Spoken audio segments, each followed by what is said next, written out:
Bismillahirrahmanirrahim. Assalamualaikum warahmatullahi wabarakatuh. Waalaikumsalam. Berjumpa kembali sahabat dengan YouTube-nya channel Ugay Sugi. Terima kasih sahabat telah menonton video saya sebelumnya yang hari ini dan yang akan mendatang sahabat.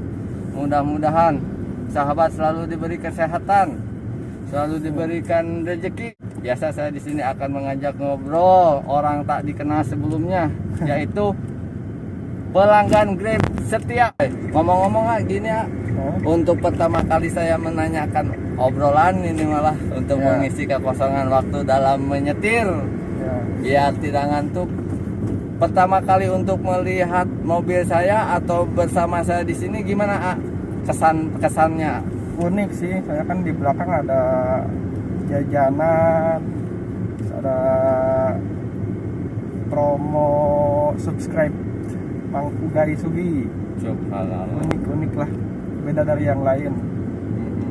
Ngobrol-ngobrol ya Ate mau kemana dan kemana ini teh? Mau ke Tangerang ini teh. Tangerang. Emang kerjanya di Tangerang Kak? Iya, di Tangerang. Di bidang apa? Teknisi listrik sih. Subhanallah, mantap sahabat. Ternyata teknik listrik nih. Ya.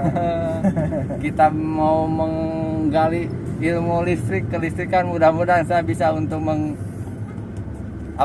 beradaptasinya ya sahabat ya. Mohon maaf nih saya soalnya di sini nggak ada rekayasa dan tidak ada neko-neko. Yang penting langsung natural. Untuk diobrolkan, jadi tidak ada deskripsi dulu, langsung ngobrol begitu saja.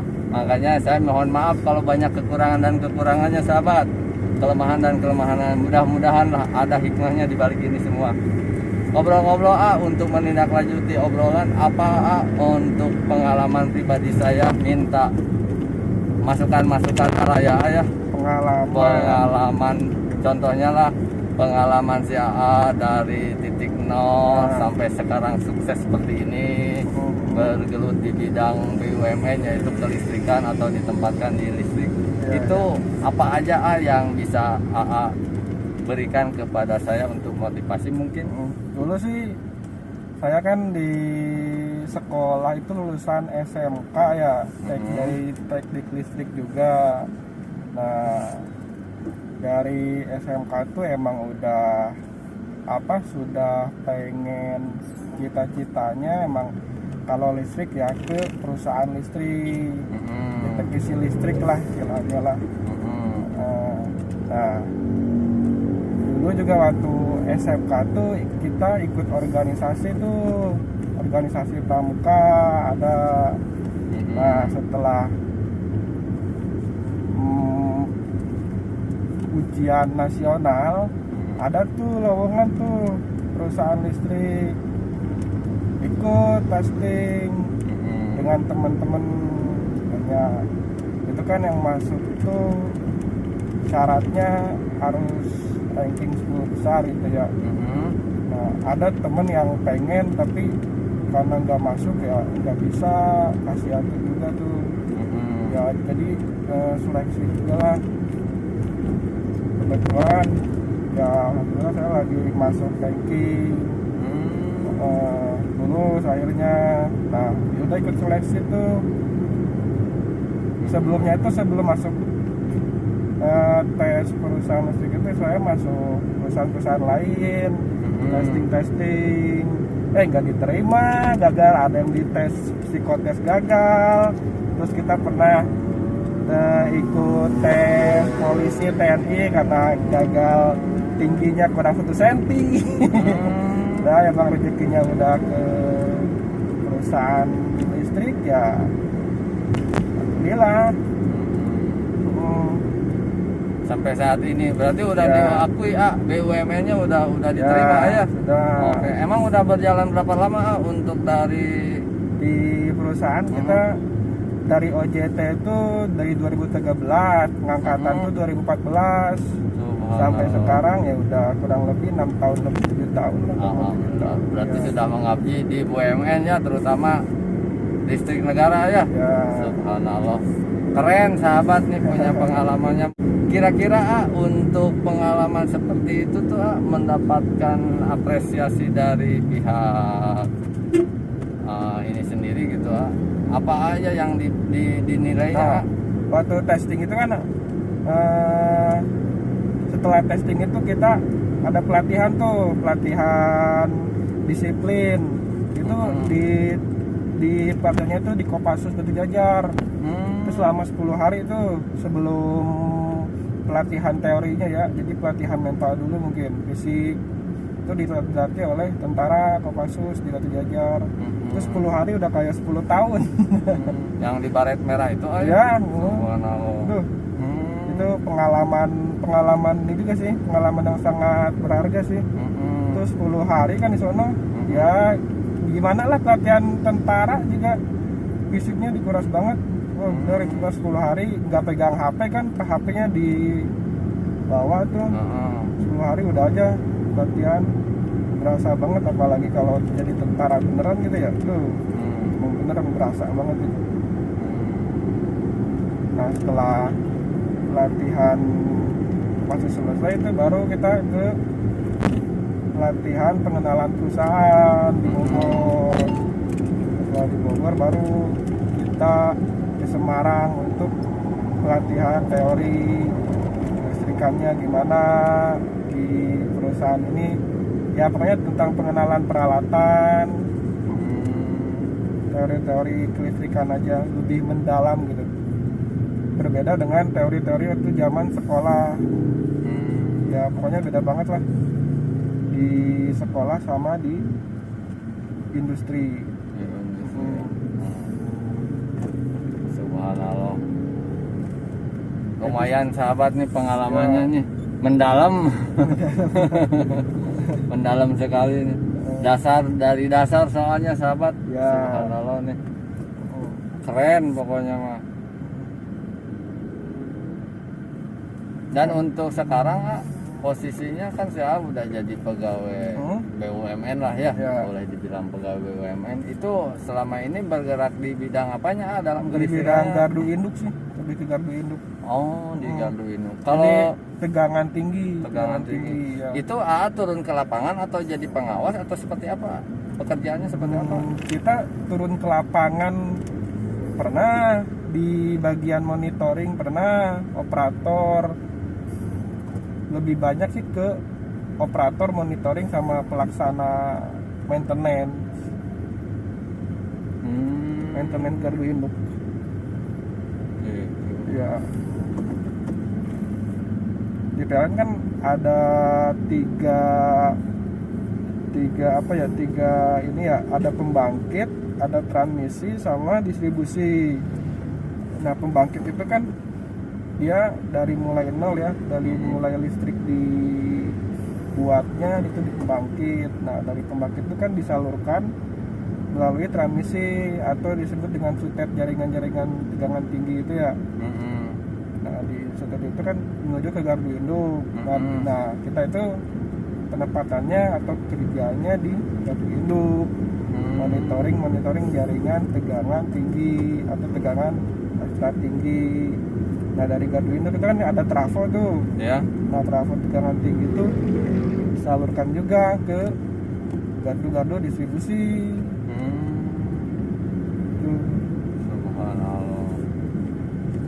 Subhanallah sahabat, jadi mengetahui nih untuk semua masyarakat umumnya yang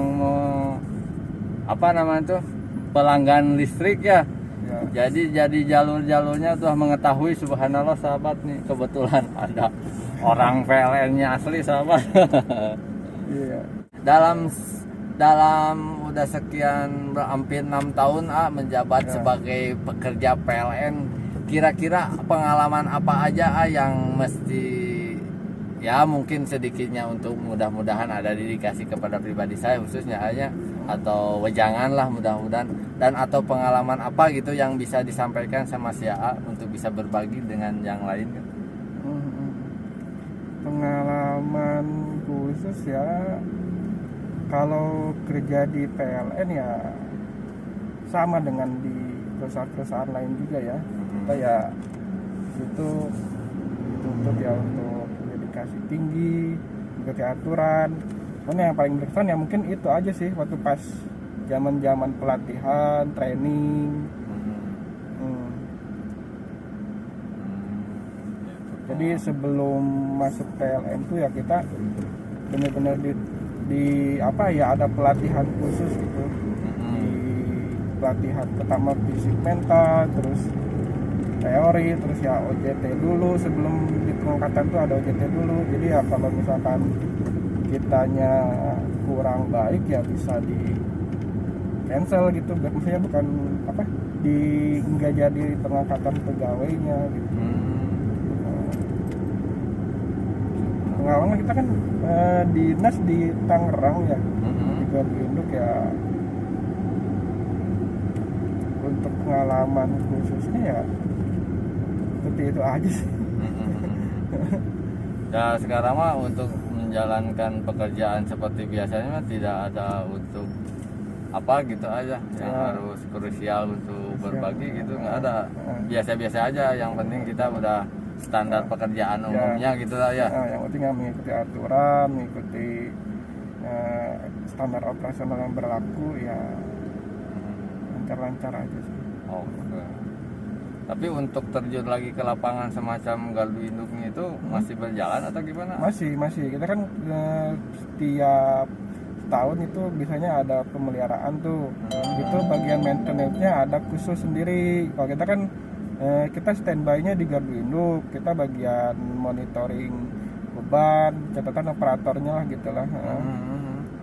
Nah untuk maintenance ada bagian khusus. Cuman kalau ada maintenance kita suka ikut turut membantu juga gitu. Jadi ada dalam pengawasan juga ya. Kalau itu maintenance itu orang-orang PLN-nya sendiri atau BUMN-nya atau emang di luar itu semacam outsourcing-nya gitu, bukan? Kalau maintenance-nya pegawai sendiri.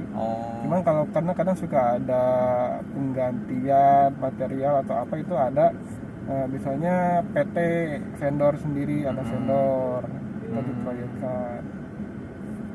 Tapi itu mah berarti masih berjalan lah, terutama di lapangannya pasti dengan vendor semua ya. Ya, kalau pekerjaan mah ya tergantung pekerjaannya sih.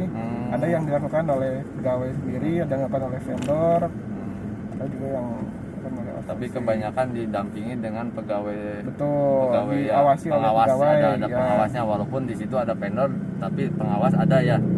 Kalau diiringi seperti itu mungkin ya, yang pernah saya alami juga situ dulu saya di situ. Dulu kerja juga? Dulu pernah kerja di PLN juga. Makanya rada mengetahui. Sudah lama?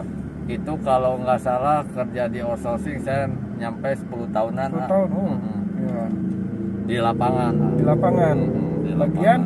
Bagian maintenance atau bagian pemasangan. Bagian maintenance, pemasangan KWH meter, maintenance gardu dan narik jaringan. Gardu distribusi ya? Betul. Bukan gardu induk berarti? Bukan gardu induk, gardu distribusi. Itu saya sempat jalankan kurang lebih 10 tahun. 10 tahun ya cukup lama di Bandung? Cukup lama, jadi peredarannya mungkin karena saya di vendornya ya, jadi penempatannya di mana-mana, tapi kebanyakan di Bandung. Yang saya alami di Bandung, di Bogor, Tangerang, sama Banten. Saya juga dulu waktu pas sebelum masuk PLN itu kan dari pas udah ujian nasional tuh kan itu ada jeda tuh, kita kan apa ya, nggak ngapa-ngapain gitu ya, sambil nunggu kerjaan, sambil nunggu hasil ujian nasional gitu. Kita ikut proyek tuh pernah tuh di mall. Kalau dulu tuh, kalau sekarang Ubertos ya, dulu mah kan apa ya, Mall Bandung Timur Plaza tuh. Waktu masih proyek itu kita masang KWH di situ, masang kipas angin, masang lampu. Dulu pernah tuh ikut proyek tuh selama sebulan misalnya. Dulu masuk PLN ya, itu kan ikut lumayan lah, cari cuan gitu. Baru lulus sekolah kan 500.000, 700.000 mah lumayan gitu ya dulu ya. Itu pengalaman gitu sih. Subhanallah, pokoknya pernah lah gitu, ikut masang KWH meter gitu. Pokoknya pernah di bawah ya. Pokoknya sebelum sampai sekarang jadi orang nih. Maksudnya dari orang di sini jadi orang yang udahlah semuanya bisa, apa yang dimau kecukupan lah gitu aja. Subhanallah, pokoknya mah keren sahabat nih. Pengalaman apa lagi Kang yang yang kiranya lebih sempurna untuk dilihat sama pribadi saya Kak. Jadi kan di transmisi itu di PLN tuh ada beberapa bagian ya. Tadi kan ada pembangkit transmisi sama distribusi. Nah kita kan bagiannya di transmisi itu. Nah di transmisi itu kita kerjaannya hampir rata-rata gitu ya, cuman nggak semua sih. Dikerjakan oleh masih pegawai PLN. Beda dengan distribusi. Kan dulu kan bagian distribusi ya. Itu kan masih banyak dikerjakan oleh vendor. Pegawainya itu ya hanya mengawasi gitu ya, mengawasi pekerjaan vendor. Nah di transmisi kita pelaksana dengan pengawasnya juga masih dilakukan oleh pegawai sendiri. Jadi jarang divendorkan. Emang ada beberapa sebagian yang divendorkan, cuman kebanyakan itu oleh pegawai sendiri. Nah kan saya itu kan kerja di gardu induk ya sebagai operator. Ada bagian maintenance-nya. Jadi kalau di gardu induk itu kerjanya kita ya cuma monitoring beban gitu ya, nggak terlalu sibuk lah, nyantai gitu ya. Yang banyak kerjaan tuh bagian maintenance. Nah karena kerjaan nyantai gitu, ada liburnya juga gitu, nggak terlalu, kita kan kerja shift gitu ya, di shift ya. Jadi ya ada pagi malam, jadi nggak nentu. Sabtu Minggu juga kadang kita orang lain libur kita kerja, orang lain kerja kita libur gitu. Kadang tanggal merah juga ya kita mah nggak terlalu terfokus dengan tanggal merah ya. Nah betul. Jadi kayak tahun baru kemarin gitu ya, orang lain tahun baru kita mah dinas gitu, orang lain lebaran kita mah dinas jaga listrik gitu. Ya, nah dulu tuh waktu awal masuk kan kita pengangkatan 2014 tuh. Nah 2014 tuh kata senior tuh udah kan kerja nyantai ini udah sambil kuliah aja. Iya ya, ambil kuliah aja ya. Ini kan kita di PLN tuh saat masuk tuh ada aturan kita pensiun 46, sedangkan yang lain kan 56 tuh. Jadi ada aturan khusus buat angkatan baru ya, yang jalur SMK gitu ya. Nah makanya ya udah kita kuliah aja dengan tujuan ya mudah-mudahan aturannya bisa berubah dengan syarat ya mungkin takutnya ntar syaratnya harus minimal S1 atau D3 gitu ya. Kita kuliah aja dengan syarat itu bisa memperpanjang masa pensiun. Dan kebanyakan sih yang kuliah lagi tuh kita ya bisa resign dari perusahaan ini, masuk ke perusahaan yang lebih yang lebih baik lagi lah ya. Lebih baik sih Pak, ini guys sudah baik sih, baik cuman lah ya. Ya mungkin yang lebih prospeknya lebih baik gitu. Maksudnya masuk dengan ijazah yang S1 istilahnya gitulah. Subhanallah, pokoknya yang punya berijazah gitu lah ya. Minimal S1. Jadi ya meskipun kita lulusan SMK nih, kita kerja nih, ya kita jangan terpaku oleh ya udah SMK aja udah kerja udah. Janganlah, yang bagusnya mah ya sambil kuliah kalau bisa, apalagi ada waktu senggang kerja sambil kuliah itu lebih baik gitu. Saya juga baru lulus tahun kemarin kuliah tuh. Subhanallah. Selama ya namanya kita karyawan gitu ya, kita kepotong dulu kan, kepotong nikah jadi ada cutinya, jadi ya bisa 5 tahun lebih. Yang harusnya 4 tahun kan kuliah S1 dapatkan S1 tuh lebih dari 4 tahun yang seharusnya 4 tahun lah ya. Ya namanya juga kerja sambil kuliah gitu ya, kerja kas karyawan ya ada aja gitu. Punya rintangannya tuh. Kalau lulus tahun kemarin. Tapi dengan keyakinan ya sahabat, langsung lulus aja pokoknya, walaupun terbengkalai dengan waktu yang ditentukan ya. Subhanallah. Pokoknya mah keren sahabat lah, obrolan yang sangat menginspirasi pribadi saya khususnya, mudah-mudahan kebawa ke sahabat ya. Itu aja. Oke. Banyak-banyak terima kasih obrolannya, terima kasih nih udah diganggu obrolannya si A sama pribadi saya untuk menghilangkan rasa bete ayah di dalam mobil. Terima kasih sebelumnya.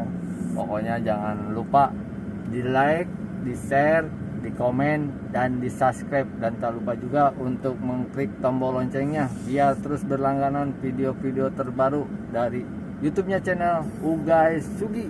Wassalamualaikum warahmatullahi wabarakatuh.